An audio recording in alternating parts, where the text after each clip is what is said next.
Hey, what are you doing with my wrenches? I needed a 5/8. Huh, you put them back this time. You didn't last time. I'll put some of them back. Good morning, gentlemen. Hey, Steve. Hey, Steve. What is that smell?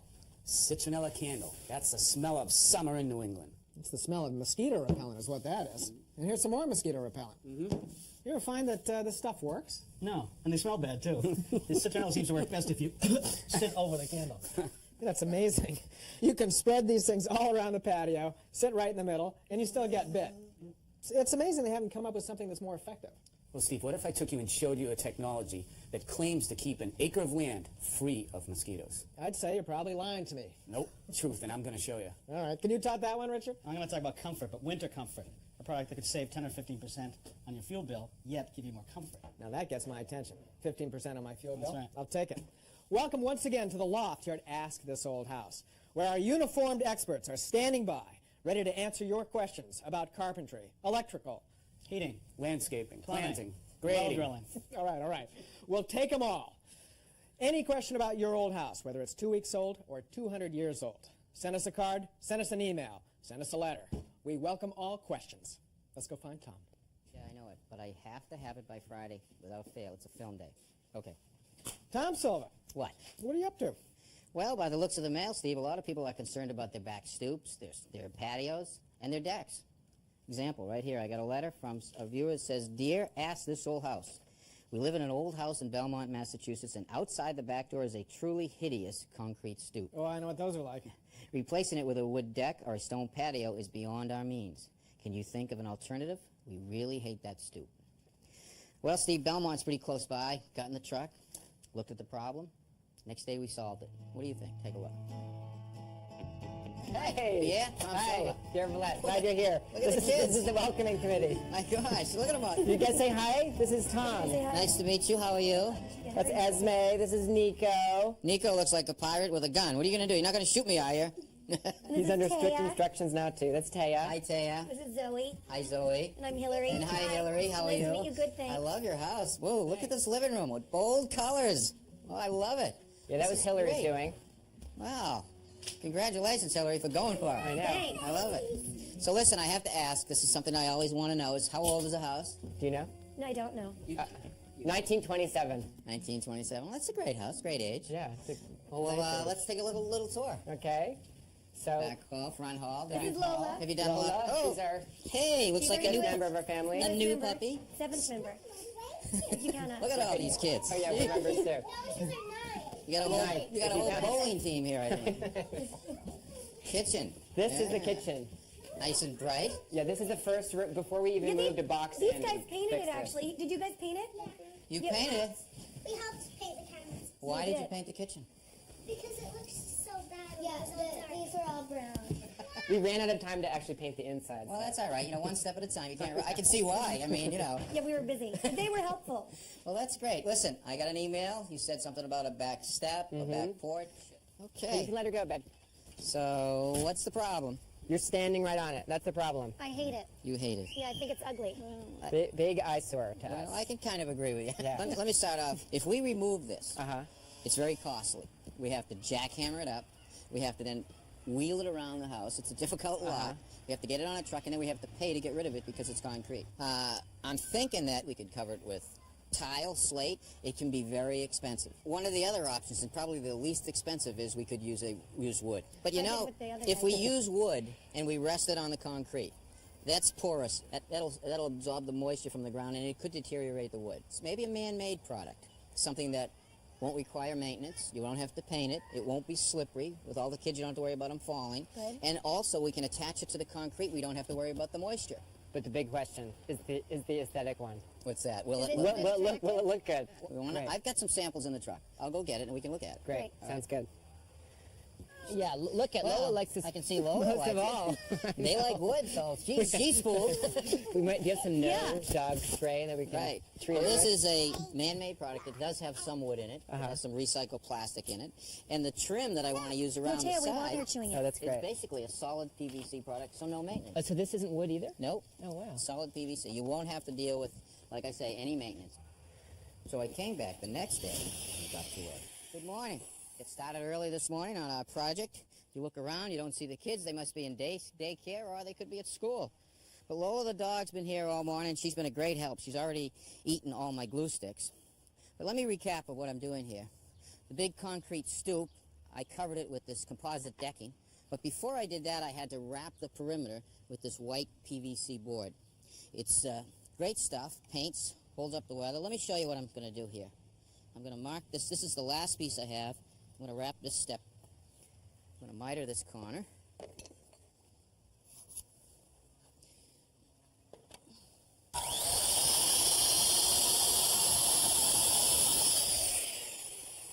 Now, before I bring it back, I'm going to simply drill a counter bore.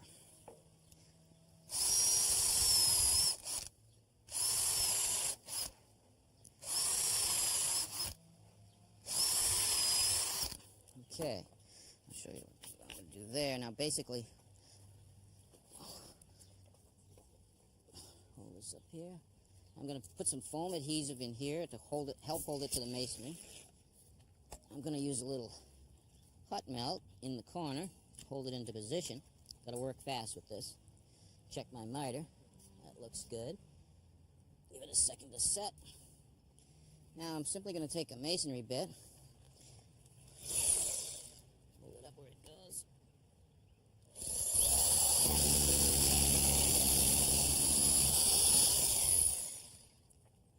Now these anchors simply get driven into the hole. They jam themselves in there. Take my nail set. Now those are going to secure that board forever. Now, with my plug cutter and my drill, I drill a series of holes, and out of a piece of scrap, and I make up my bungs. Now, with my hot melt glue gun, I simply put some glue in the hole, insert the bung, tap it tight, give it a second to set, shave it off.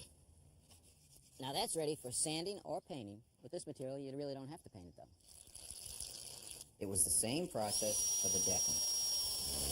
I drilled the holes deeper than needed because I don't want the fastener to bottom out. Now, we'll set the fastener. That's not going anywhere. Uh-oh, here's the acid test. The homeowners are coming. I can hear them. Hi, guys. How are you? Oh, listen. Wow, this looks so good. Well, what do you think? Oh, hugs. I love it. I love it. Thank you. Oh, hugs for Mom. This is great. Looks so good. It looks totally different. I'm glad you like it. And look at it from here.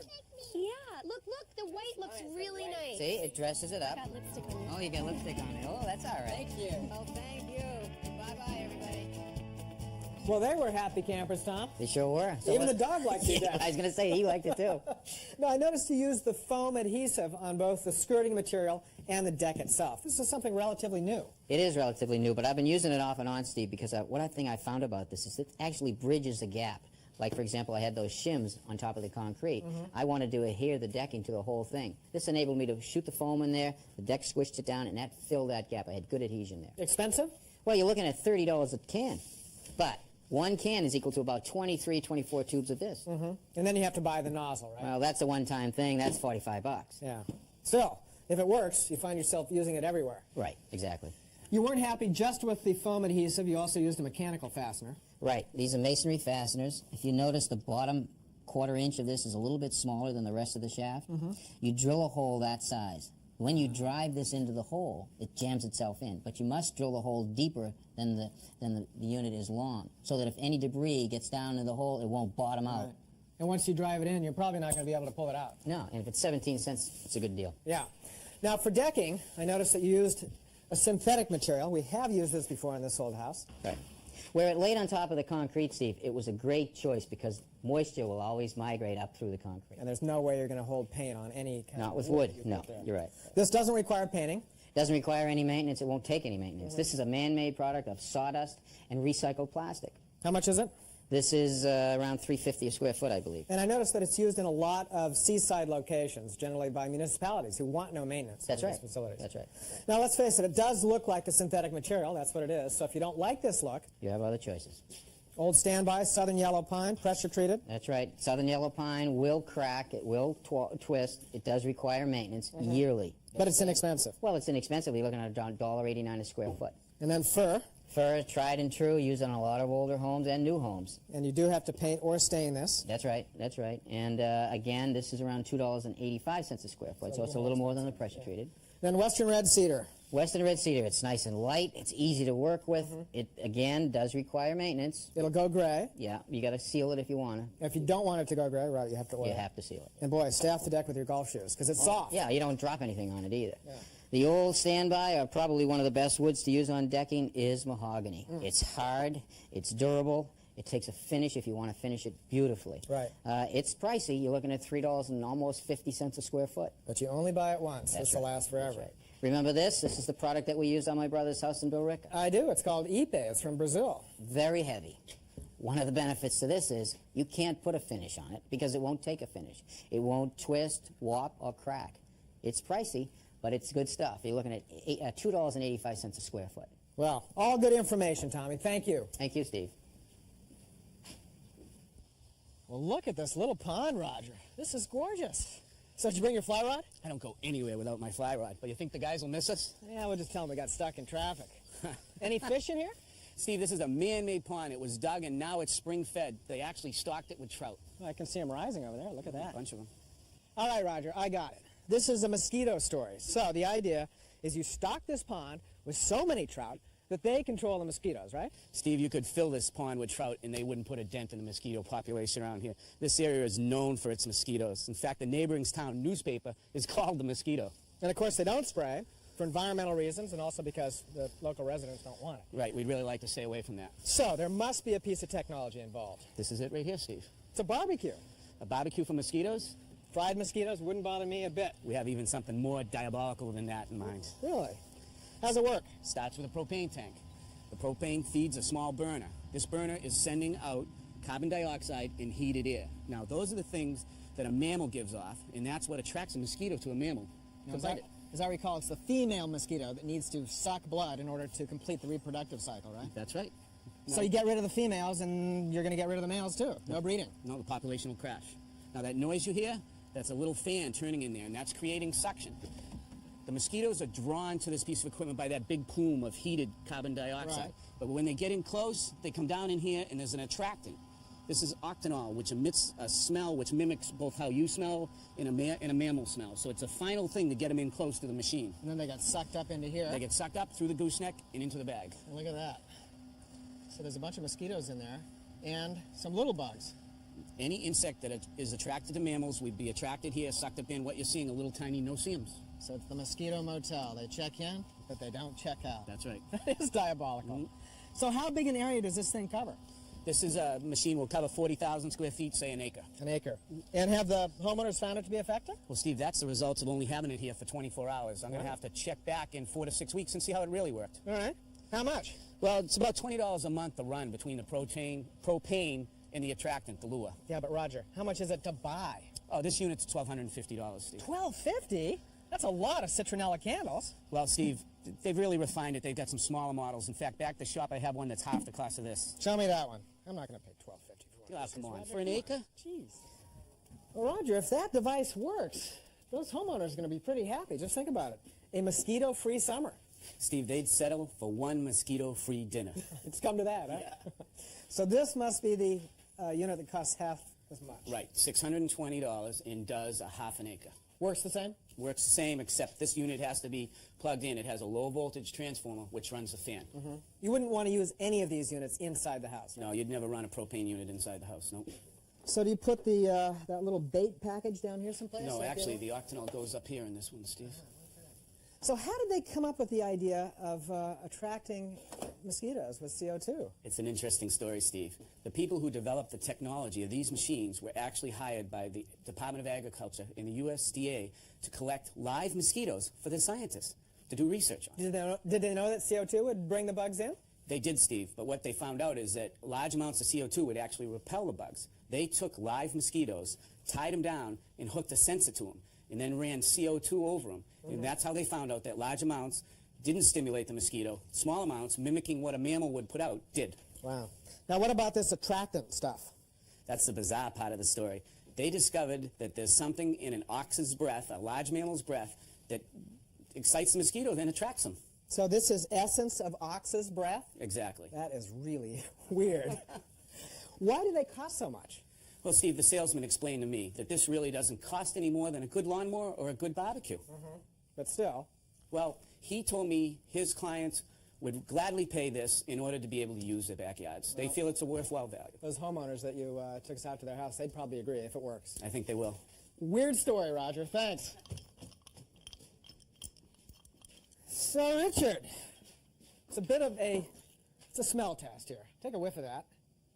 What does it smell like to you? So like cheeseburgers? Well, you're not too far off. If you had said the breath of an ox, you would have been spot on. Really? Yeah, and if you were a female mosquito in search of a blood meal, you'd be driven to a frenzy right now. It doesn't really do much for me. Can you top that one, though? Well, I don't know. We have a letter here from Alan from Hanover, New Hampshire. I have a real antique of a heating system. My house has 15 radiators and 1 thermostat. They're either all on or all off. It seems like a waste of energy. Other than putting on a sweater, what can I do? Very common situation. Absolutely. Old house, a lot of radiators, antiquated heating system. Right. What can you do for them? Well, here's a typical radiator. It always has a radiator valve on it, a hand valve, that people will try to close them off. Well, it does say open and close. Can't you use that to regulate the heat that comes out of this thing? Any of these valves are probably 80 or 90 years old. They probably work the first day. Yeah. But by the time you go to use them nowadays, they're not going to hold tight. And if you do use them, open and close them repeatedly, you're bound to cause a leak right here at the bonnet. So you're going to cause another problem. All right. So you need to get rid of this old valve. Absolutely. So we're going to install a thermostatic radiator valve.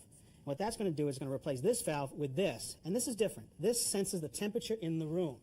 So if you want it to be 68, you set it for number 3. You want it to be a little warmer, you go a little higher. And this a wax-filled element here says, I'm happy, I don't want any more heat coming from the boiler. This is something you see in Europe.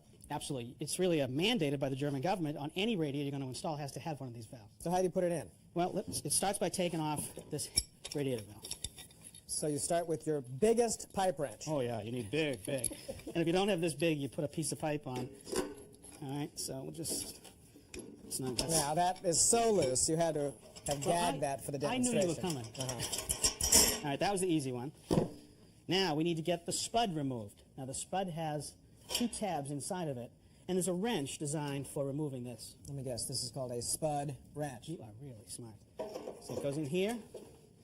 Where do you get one of these? This would be at a plumbing supply store. How much are they? Probably, I don't know, $8 to $10, something like that. Any plumber would have it. Yeah, about 6 of them.